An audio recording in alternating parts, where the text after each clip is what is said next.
Dans les champs, le berger veille aux approches du matin. Quand la brise à son oreille apporte un écho lointain, et tandis que tout rayonne d'une soudaine clarté, plus forte la voix résonne au fond de l'immensité. Gloire à Dieu dans l'air aux cieux, paix aux hommes en tout lieu. Le Rédempteur et le Maître qu'attendaient vos cœurs pieux, dans la crèche vient de naître. Gloire à Dieu dans les hauts cieux.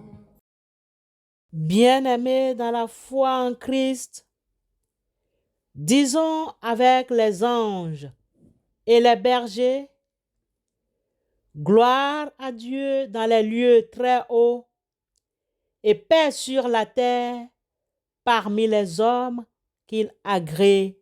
Amen.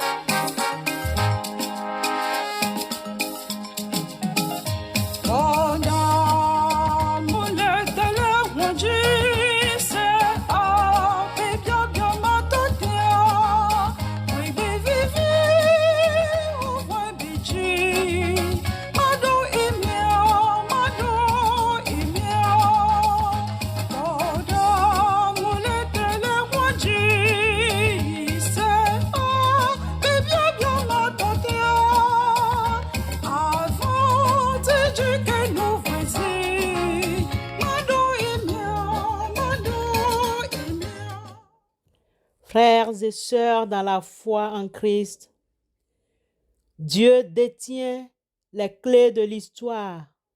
C'est lui qui l'écrit et c'est ce qu'il a décidé qui s'accomplira. C'est pourquoi il est important de confier à Dieu le temps. Rappelons-nous que le temps approche où le Christ se lèvera de son trône et viendra libérer son peuple de la servitude du péché. Mais avant l'accomplissement de ce temps, plusieurs tribulations surviendront. C'est pourquoi, dans l'Évangile selon Luc, chapitre 21, verset 8, Jésus nous donne l'avertissement suivant. Prenez garde que vous ne soyez séduits, car plusieurs viendront en mon nom, disant, c'est moi, et le temps approche, ne les suivez pas. Bien-aimés, les temps que nous traversons sont difficiles pour que nous prenions en compte cet avertissement. Dans nos différentes communautés, familles, associations, plusieurs personnes ébranlent la foi des croyants. Elles présentent des conceptions mêlant subtilement l'erreur et la vérité. Ces personnes des communautés qui agissent ainsi sont des non-croyants, des sectaires, des instruments du diable induisant sournoisement au mal. Pasteurs, prédicateurs, missionnaires ou bons chrétiens, en apparence, sont en réalité des messagers de l'ennemi, cherchant à tromper, s'il est possible, même les élus, car il s'élèvera de faux Christ et de faux prophètes. Ils feront de grands prodiges et des miracles, au point de séduire, s'il était possible, même les élus. En cette fin d'année 2022, à quoi reconnaîtrons-nous un faux Christ? Jean l'apôtre, dans sa première lettre au chapitre 2, verset 4, nous donne un des caractères pour les reconnaître. Celui qui dit « Je l'ai connu » et qui ne garde pas ses commandements est un menteur et la vérité n'est point en lui. Il en va de même pour celui dont les croyances reposent sur des miracles ou le spectaculaire. L'évangéliste Luc dans son chapitre 21, verset 8, cite Jésus qui nous donne ce conseil suivant. Prenez garde que vous ne soyez séduits, car plusieurs viendront en mon nom disant, c'est moi, et le temps approche, ne les suivez pas. Nous devons nous enraciner en Christ, nous édifier dans la prière, prier sans cesse et avoir une connaissance claire de la parole de Dieu. Bien-aimés, plus la fin approche, plus les épreuves deviennent difficiles. Bien des confusions s'installent, le manque de repères s'impose, l'idolâtrie, la fornication, l'adultère, l'amour du monde et de l'argent minent la vie spirituelle au point où certains chrétiens finissent par quitter l'Église et les familles. Demeurons à l'ombre du Tout-Puissant. Bâtissons notre foi sur le roc. Demandons-lui de nous pardonner nos fautes et de nous libérer. Supplions-le de raffermir notre foi en lui. La prophétie des temps de la fin nous rappelle que prenez garde à vous-même, on vous livrera aux tribunaux et vous serez battus de vierges dans les synagogues. Vous comparaîtrez devant des gouverneurs et devant des rois à cause de moi pour leur servir de témoignage. Il faut premièrement que la bonne nouvelle soit prêchée à toutes les nations. Quand on vous emmènera pour vous livrer, ne vous inquiétez pas d'avance de ce que vous aurez à dire, mais dites ce qui vous sera donné à l'heure même, car ce n'est pas vous qui parlerez, mais l'Esprit Saint. Le frère livrera son frère à la mort et le père son enfant. Les enfants se soulèveront contre leurs parents et les feront mourir. Vous serez haïs de tous à cause de mon nom, mais celui qui persévérera jusqu'à la fin sera sauvé. Marc 13, 9 à 13. Bien-aimés, le temps presse. Le Seigneur du monde nous invite à nous ranger à ses côtés. Amen.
Prions Dieu. Dieu notre Père, nous te remercions pour ton amour et pour ton invitation à demeurer auprès de toi. Éternel notre Dieu, développe en nous une foi pour traverser les temps de la fin par l'amour. Nous te prions de nous donner la force spirituelle grâce à Jésus, afin de résister, d'endurer les attaques et les tentations du diable. Dieu notre Père, nous te prions pour que le Saint-Esprit bénisse les familles, les communautés. Suscite ton Esprit Saint, ô Dieu.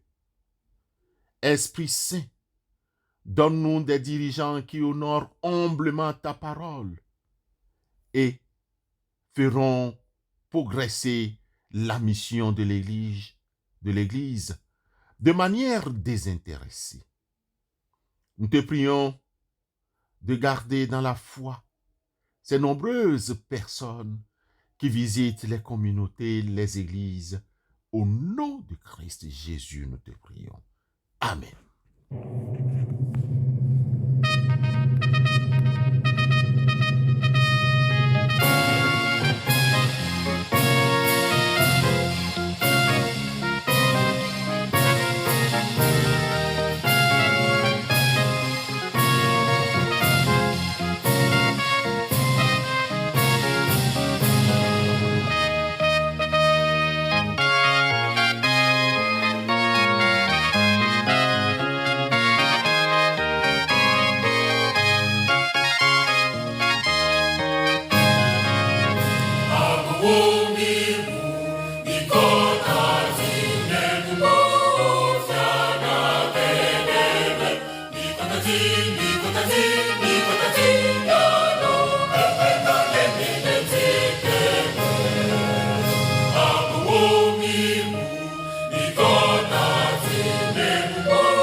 Recevons la bénédiction de la part de notre Dieu. Béni soit Dieu le Père de notre Seigneur Jésus-Christ, qui nous a bénis de toutes sortes de bénédictions spirituelles dans les lieux célestes en Christ. Amen.